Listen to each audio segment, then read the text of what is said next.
Nibyo reka mbasuze kandi bifurize kugubwa neza mbone kubaha ikaze uyu munsi wa none tariki eshatu z'ukwezi kwa gatatu umwaka w'ibihumbi bibiri na makumyabiri na gatandatu. Tugarutse muri studio rero aho tugiye kureba amwe mu makuru agezweho kugeza kuri izi saha cyangwa se kugeza magingo aya ngaya, ni mu bice bigiye bitandukanye tuza kugenda tugarukaho. Maniko ba FRDC barimo gukorana neza cyane na Wazalendo, ndetse ahangaha ni mu bice bya Rubaya biravuga ko M23 ishobora kwisanga mu by'ukuri yongeye kugerwamo n'ibitero karundura karabutaka by'igisirikare cya leta ya Repubulika Iharanira Demokarasi ya Kongo. Mu mwambi wishinga umuheto bitari bujyane nibyo biri kuba kuri MRDP twirwaneho muri Kivu y'Amajyepfo. Abo muri twirwaneho bamerewe nabi nyuma yo kwishora mu mirwano n'ihuriro ry'igisirikare cya leta ya Kongo, aho FRDC, FDNB, Wazalendo, Angola, Tanzania, Burundi ariyo FDNB ngo bameze nabi hano mu bitero kuri twirwaneho, nyuma yuko izi nyeshyamba za twirwaneho ziri no kwamburwa ibice byinshi cyane aho ziri gufatanyamo na M23. Izi nyeshyamba za M23 zikozeho mu kongera kugaragaza ko aribo bari inyuma y'igitero cya za drones cyagabwe aho bita Chopo, mu ntara ya Chopo, muri Kisangani ku kibuga cy'indege cyaho, aho bivuga ko ngo ibingibi biri mu ntandaro biri gutuma abashyigikira uyu mutwe bose bagomba gufatirwa ibihano, dore ko Leta Zunze Ubumwe za Amerika kuri ubu ngubu zamaze kuba zafatira ibihano uruhande rwose rwa leta y'u Rwanda rushinjwa kugira uruhare mu bikorwa by'inyeshyamba z'umutwe twaje intwara 23, harimo nabo mu gisirikare cyangwa se mu ngabo nkuru z'igihugu bafata ibihano. M23 kuri umunsi wa none tariki 3 Werurwe bati saa 11 za mu gitondo ingabo z'ubutegetsi bwa Kinshasa ndetse n'imitwe ya Wazalendo bagabye igitero bakoresheje indege zitagira abapilote n'imbunda nini mu turere dutuye cyane twa Gakenke n'uturere tuyikikije muri Minembwe, aho ngo bagabye ibitero ku baturage n'ibindi bya AFC M23. Abo ni 23 barimo rwose bavuga bati tumerewe nabi, turimo turagabwaho ibitero. Kuri ubu ingabo za AFC M23 ziteguye neza ngo kwirinda no kurinda abaturage, ngo babikora kandi ku bushake ikinyamufura, aho kandi ngo bashishikajwe no gukomeza gutabara igihugu bahagarika ibikorwa bita iby'ubugizi bwa nabi. Iyo niyo 23. Abandi bamwe batise ubundi muratabaza, kuko ubu M23 irimo irasaba amahanga n'isi yose guhaguruka bagagarara kuri iki kintu. Ibi ngibi rero umva icyo mu by'ukuri abantu bagiye babibwira ati se ubundi ninde wabashyize muri ibyo kugira ngo mube mwatabaze. 23 nayo turi mu rugamba rwo kurengera abarwandafone, by'umwihariko ngo bw'abatutsi bakomeje kugenda barenganwa cyangwa se bakomeje kugenda bahura n'uruva gusenya mu bice bigiye bitandukanye. Ibi M23 yabivuze mbere gato yuko bari bamaze gushyira hanze inyandiko cyangwa se ubyita itangazo rwose bari bashyize hanze, ngira ngo turigarukeho. Iryo tangazo barishyize hanze mu masaha make atambutse, ariko byari biri ku munsi w'ejo, byari tariki 2 Werurwe. Ndagira ngo mubwire cyangwa se tugaruke ku byo bavuzeho tubihuza n'iby'uyu munsi ndetse n'ibitero byakomeje ku munsi w'ejo. M23 zinyeshyamba zavuze yuko zibicishije mu ihuriro ryazo Alliance Fleuve Congo, mu by'ukuri ari itangazo ryari rigenye ku bijyanye n'intambara iri kubera mu burasirazuba bwa kandi rigenewe itangazamakuru. Bati AFC M23 cyangwa se AFC dusohoye itangazo rivuga ku ntambara yo guhangana na Leta ya Repubulika Demokarasi ya Kongo ku butegetsi bwa Kinshasa. Muri itangazo AFC M23 yavuze ko intambara bayimo bayishyizweho na Leta ya Kinshasa, ngo kandi bagashinja ingabo zifatanyije nayo gukomeza kugaba ibitero by'indege zitagira abapilote drones ku bice bituwe cyane n'abaturage. Uyu mutwe wavuze ko ngo ibyo bitero byari bigamije guteza ubwoba ndetse no kwibasira abasivile. AFC M23 itangaza ko mu rwego rwo guhangana n'ayo makuba ingabo zari zegereye umujyi wa Kisangani zakoze igikorwa cyo kurwanya no gusenya drones zari zigiye koherezwa mu bitero byo kwica abaturage no gutera ibindo byazo. Uyu mutwe uvuga ko iki gikorwa cyakozwe mu rwego rwo kurengera abaturage no kubarinda ibitero. Iri tangazo rikomeza rivuga ko ibikorwa byo kurwanya ibyo bitero ngo bizakomeza kugeza ibihe byose ihuriro ry'abagizi ba nabi bavuga ko riyobowe na Perezida Felix Tshisekedi ngo rizaba rihagarikiye ibikorwa by'ihohoterwa. Rivuga ko izi nyeshyamba zivuga ko cyangwa se iri huriro bikorerwa abasivile mu duce twahanga. AFC M23 navuga ko ngo itazibagirwa amaraso y'abaturage n'ay'abasirikare bayo bapfuye muri iyi ntambara, harimo n'uwari umuvugizi w'igisirikare wabo Lieutenant Colonel Ngoma. Ivuga ko ibyo byaha ishinja Leta ya Kinshasa nabo bafatanyije. gusoza FCM Ventura yemeza ko izakomeza kuba hafi y'abaturage, avuga ko ifite intego yo kubarinda no kubungabunga umutekano wabo. Mu itangazo ryashyizwe hanze, Lawrence Kanyuka, umuyobozi w'ishami rishinzwe itumanaho akaba n'umuvugizi wa FCM Ventura, akaba mu by'ukuri avuga ko bazakomeza gukora ibishoboka byose kugira ngo bahangane n'ibyo bikorwa. Niyo 23 rero ivuga ko yiyemeje cyangwa se ifite intego aho ibitero byava hose izabihagarika. Nyamara ubu tuvugana ugarutse ahangaha inanga rwose muri Masisi, biravuga ko 23 iberewe nabi, ariko mbere yuko twinjira Masisi rikamanze nkwinjize neza muri operasiyo ikomeye cyane imaze guhitanamo kugwamo cyangwa se imaze guhitana benshi mu bagize umutwe wa Twirwaneho.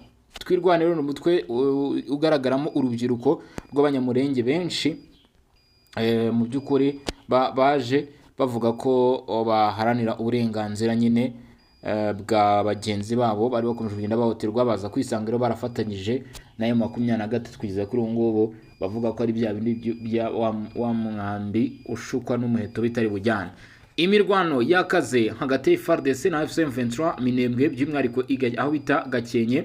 Aka gace kamaze no kwamburwa, bivuga ko rwose ari sous contrôle kuri uruhande rwa Wazalendo. Ku itariki 3 Werurwe ni umunsi mu masaha mu gitondo muri aka gace ka Minembwe mu ntara Kivu y'Amajyepfo mu burasirazuba bwa Repubulika ya Demokarasi ya Kongo, haravuga imirwano ikomeye iri kubera muri ako karere cyane cyane Gakenke ndetse no mu nkengero zaho, naho ngo ntabwo byoroshye. Amakuru atangwa n'abaturage n'andi masoko yize batandukanye avuga ko ingabo za leta ya Kongo FARDC zifatanyije nabo bafatanyije zatangiye igitero zikoresheje indege zitagira abapilote drone zinambara ndetse n'imbunda ziremereye za artillery. Ku rundi ruhande ingabo za cyangwa se inyeshyamba z'umutwe wa 23 ngo nazo zahise zisubiza, bituma haba imirwano ikaze hagati y'impande zombi. Kugeza ubu ntabwo aramenyekana uruhande rwo gutsinda cyangwa uko imirwano irangiye, kuko imirwano iracyakomeje. Nta mubare w'abaguye muri iyo mirwano cyangwa bakomeretse turatangazwa ku mugaragaro, kandi ubuyobozi ntiburashyira ahagaragara imibare yemewe. Uko byifashe muri aka gace biracyahinduka isaha ku isaha, aho imirwano ishobora gukomeza mu masaha cyangwa mu minsi iri imbere, bitewe n'uko impande zombi zikomeza guhangana, kandi ubona ko impande zombi zakomeje kugerageza kwirwanaho ndetse no gushaka intsinzi mu buryo bugaragara. Aho ngaho ni muri Kivu y'Amajyepfo rwose, imirwano yo yabaye imirwano cyangwa se ni igice. Minembwe nayo ngira ngo murabona ko kuva umwaka watangira ndetse no mu mpera, kuva umwaka watangira kwanza, Minembwe ni igice cyahindutse nanone isibano ry'imirwano, ndetse ubona ko nuko haje mu bitero bya Rubaya. Ubundi wavuga ko cyangwa se uramutse uvuze ko ibi bitero byari biri kugabwa ahangaha ari uvanyemo ibyo Rubaya ari imirwano yari yarimukiye, ya mirwano twajyaga tubona muri Kivu y'Amajyaruguru yari yarimukiye, ntabwo waba ugiye kuri y'ukuri cyangwa se ntabwo waba ubeshye, kuko ntabwo imirwano yigeze irenga muri utu duce twa Fizi, Minembwe ndetse na Uvira nyirizina. Ntabwo imirwano yigeze rwose yarenga, ubona ko ari ibice byakomeje kugenda byumvikana imirwano. Ariko n'ubundi iyo mirwano twari dukomeje kuri Masisi nayo irakomeje hagati y'izi mpande zombi uko ari ebyiri, inyeshyamba n'ingabo za leta ndetse n'abashyigikira uruhande rwa leta. Mu by'ukuri birakomeje kugaragara ku mirongo y'imbere ku rugamba ko umuriro w'intwaro utarimo guhagarara. Reka twerekeze Masisi naho turebe amakuru ari guturukayo.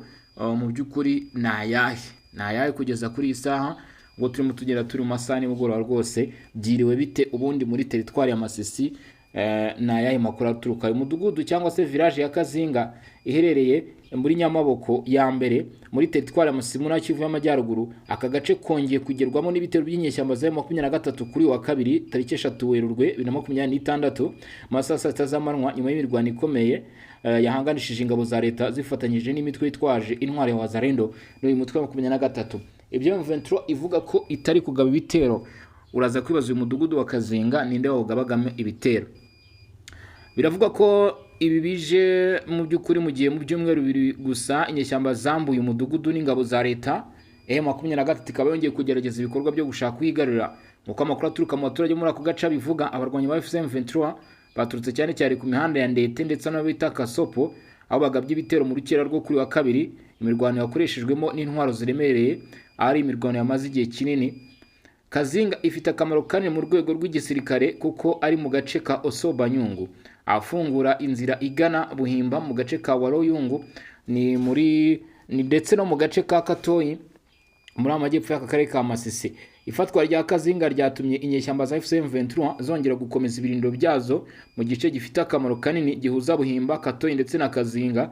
Ibi bibaha ubushishozi bwo kwagura ibitero no kugenzura andi matsinda y'uturere duturanye harimo Walo Yung, Walo Uroba ndetse na Walo Loonda mu karere ka Walikale. Ifatwa rishya rya Kazinga riraba rigaragaza ko umutekano ukomeje no kuzamo ibibazo muri iki gice cya Kivu y'Amajyaruguru. Mu byumweru bishize habaye ibitero bikurikiranye gusubiranamo hagati impande zihanganye ndetse n'abaturage benshi bakava mu byabo bahunga imirwano. Kongera gukaza imirwano mu turere twa Masisi na Walikale bitera impungenge kuko ikibazo cy'ubutabazi gishobora kurushaho gukomera muri aka karere kamaze imyaka myinshi kabangamiwe n'intambara n'umutekano muke, dore ko ari ukongera imibare y'abaturage bagenda bavanwa mu byabo ubutitsa, nyamara n'ubundi n'abandi bagiye babivamo mu minsi ya mbere nabo n'ubundi ubona ko bigize iki nabo batarabasha kugaruka. Hakiri ibibazo bikomeye cyane, hakiri ibibazo bikomeye cyane rwose. Ubona ko igihe tugezemo ni igihe imirwano yakabaye ihagarara cyangwa se intambara yakabaye ihagarara, ariko noneho nibwo ibintu birimo birushaho kugenda bikara mu buryo bigaragara. Kuri ubu ngubu rero FARDC amakuru atugera avuga ko Kisangani babashe kugira imbere kugira ngo barinde ko ibice bishobora kuza kwatakwa n'inyeshyamba z'umutwe wa 23 n'ibitero nyine byo mu kirere by'izi nyeshyamba babitangire kure bitaragera Kisangani. Nyuma yo 23 yigambye ko ibitero byayo bwa mbere byabashije kugera Kisangani bihungabanya n'izirimo drones. Ibi rero FARDC ikaba yavuze ati ntabwo biri bwongere gukorwa, ni ikintu tugiye gukumira ndetse no gutangiriza. FARDC no mu bikorwa byo guhura n'abaturage rero birakomeje. Lieutenant General ya Chirigonza Jacques Nduru, uyu rero agenda ahura n'abaturage ndetse n'abayobozi b'uturere tugiye dutandukanye akurikirana ibikorwa bigiye bitandukanye. Reka nabyo tubirebe. Lieutenant General Jacques Nduru ya Chirigonza, umuyobozi mukuru wungirije wa FARDC, yageze aho bita Manguri Jipa ku itariki 2 Werurwe 2026 mu ruzinduko rwe, aho yageze ku irimbi y'abazi ubwicanyi bwakozwe na ADF, aho yakiriwe n'abaturage bo muri aka gace. Yahuye kandi n'abasigajwe iheruheru n'ibi bitero, arabahumuriza ndetse ababwira ko amahoro azagaruka muri aka karere. Amashyirahamwe arimo Feza na Panepa n'umuryango uharanira ubwigenge bw'abagore ba gakondo kuri ubutaka bashimira uruzinduko rwe kandi bagaragaza icyizere cy'amahoro ko bashimira FARDC ku ntambwe ikomeje gutera ndetse n'igihugu cyabo kuba bigaragara ko kibatekerezaho bigera ku rwego rwo kuba umuyobozi nk'uyu nguyu nyine abasha gutera intambwe akaba yahagera cyangwa se akaza nyine akaganira n'izi mpande zombi uko ari z'abaturage bahagizweho ingaruka n'ibyo bitero, yaba kutagizweho ingaruka n'ibyo bitero, aho agaragaza rwose ko igisirikare cya Kongo cyangwa se leta ya Kongo muri rusange iba igitekereza kuri aba baturage. Kuri uyu munsi rero ikintu bita ibirombe by'amabuye y'agaciro, Leta Zunze Ubumwe za Amerika ibihano ni kimwe mu nkuru zihedinze. Inkuru z'ibitangazamakuru zose zigaruka hano muri Repubulika ya Demokarasi ya Kongo, yaba mu nyandiko yaba mu bavuga hose, mu by'ukuri ni ikintu ugomba ko wagarukaho kugira ngo update z'aho ibintu bigeze zigende zimenyekana. Rero natwe rero ntabwo twigeze dutangwa, dore ko aya makuru natwe dukomeje kugenda rwose tubacukumbura byinshi kuri yo, ndetse n'ibiri kugenda bivugwa cyangwa se n'ibiri kugenda bitangazwa kugira ngo tubashe kumenya aho ibintu bihagaze mw'abantu mwe. Kugeza kuri uyu munsi ibintu bigenda bifata urundi rwego, n'urwego rwose bigenda bifata. Ajya nkubwire rero uko byifashe mw'abantu mwe. Hari amakuru rero yakomeje kugenda amenyekana kugeza kuri izi sasa cyangwa se kugeza na magingo aya ngaya. Ngira ngo tugaruke turebe ibyari byo cyangwa se turebe ngo ni ibiki. Wigire hino rero umfashe tuze rwose kumva ibyari byo, kuko nibyo ngiye kuba nagarukaho. Nibutsa abantu gukomeza gukanda subscribe cyangwa se sabone, nikora ku gabuto gatukura kugira ngo mujye murushaho kugenda mubana natwe mu biganiro n'amakuru tugenda tubagezaho uko bwije nuko bukeye. Share zanyu zirakenewe, like kandi nanone zigire hejuru kabisa. Abadukurikiranye bari Goma i Burundi, turashaka kongera kubabona, ndashaka kongera kubabona hano kuri John Info. Ni mu burasirazuba bwa Repubulika ya Demokarasi ya Kongo. Leta Zunze Ubumwe za Amerika zashinje M23 ibyaha byinshi, aho zivuga ko ishyigikiwe na RDF, igisirikare cy'u Rwanda. U Rwanda rukaba rwarahawe uburenganzira bwo kugera ku duce dukungaye ku mabuye y'agaciro n'izi nyeshyamba. Ku nshuro ya kenshi hashingiwe no kuri raporo zitandukanye z'impuguke y'umuryango w'abibumbye, umuryango mpuzamahanga wongeye kugaragaza ko ingabo z'u Rwanda zishyigikiye umutwe wa M23 umaze igihe ugenzura ibice binini by'intara Kivu y'Amajyaruguru na Kivu y'Amajyepfo mu burasirazuba bwa Repubulika Iharanira Demokarasi ya Kongo. Ibi byongeye gushimangirwa n'ibiro bishinzwe kugenzura umutungo w'amahanga muri Minisiteri y'Imari ya Leta Zunze Ubumwe za Amerika.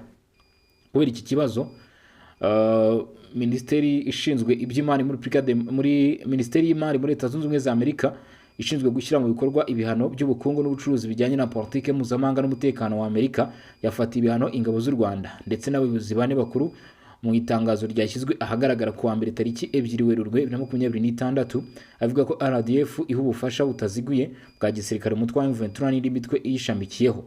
Iryo tangazo rivuga ko igisirikare cy'u Rwanda ngo cyohereje mu burasirazuba bwa Repubulika ya Demokarasi ya Kongo ibikoresho bya gisirikare bigezweho birimo ibikoresho bihagarika imikorere ya GPS, system zirinda ibitero byo mu kirere, indege zitagira abapilote n'ibindi bikoresho bya gisirikare.